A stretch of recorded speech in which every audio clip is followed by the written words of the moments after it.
Warm greetings to everyone. I am N. Pargavi, pursued my PhD under the guidance of Dr. K. Abirami, Assistant Professor from the School of Arts, Sciences, Humanities and Education. I am happy to present my research entitled Language, Miscommunication and Disability, a discursive linguistic study in To Kill a Mockingbird, All the Light We Cannot See, and True Biz. My research focuses on how language itself can create exclusion even when disability is not the real barrier. To study this, I chose three different novels from American literature, each featuring a central character with disability.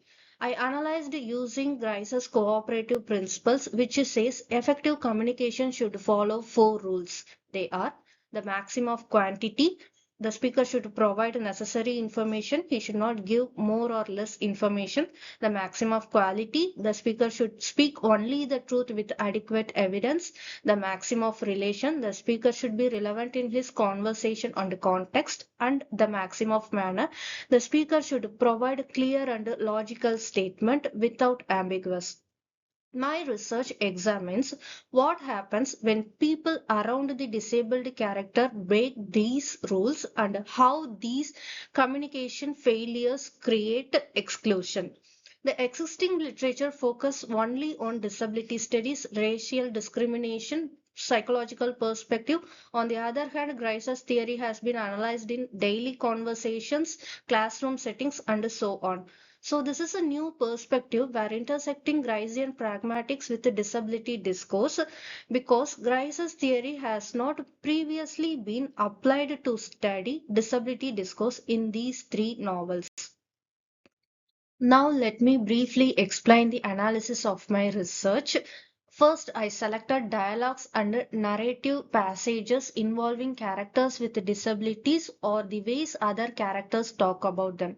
In To Kill a Mockingbird, Boo Radley is the protagonist. The people do not lie directly to him. Actually, they spread rumors and lie about him. Rumors, exaggerations, and irrelevant assumptions creates false image of him. This leads to various violations in the text. Muradli remains silent, but people's language turn him as a monstrous figure, which he is actually not. Moving towards the novel, All the Light We Cannot See, Maria is the blind protagonist. The story set during the Second World War, where people constantly hides information. This leads to the violation of quantity and quality, where coded messages makes communication unclear, violates the maxim manner.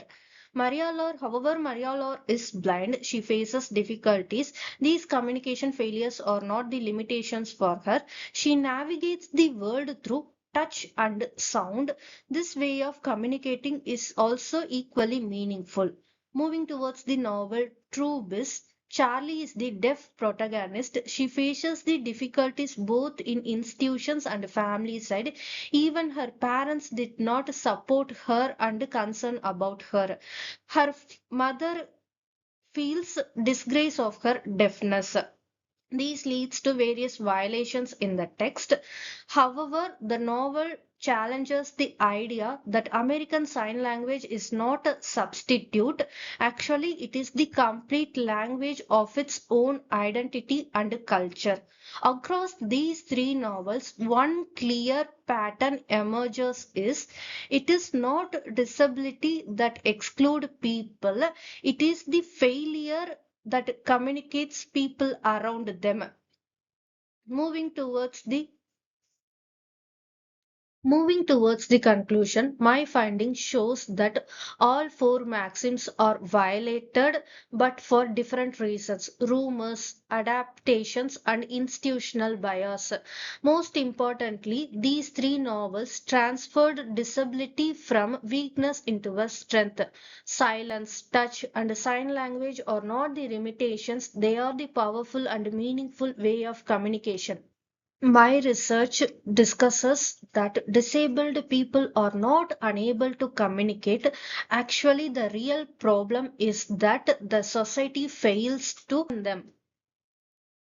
This research supports the idea of inclusive education and equal participation, which closely connected to the Sustainable Development Goals, Goal 4, quality education, and Goal 10, reduced inequality. I hope my research encourages disability narratives to move from the margins of the literature into the center of academic discussion. Thank you. It's my immense pleasure to thank SASTRA Deemed University for providing me such an opportunity, as well as it's my privilege to thank my guide, Dr. K. Abirami, for continuous support and guidance to complete my research journey.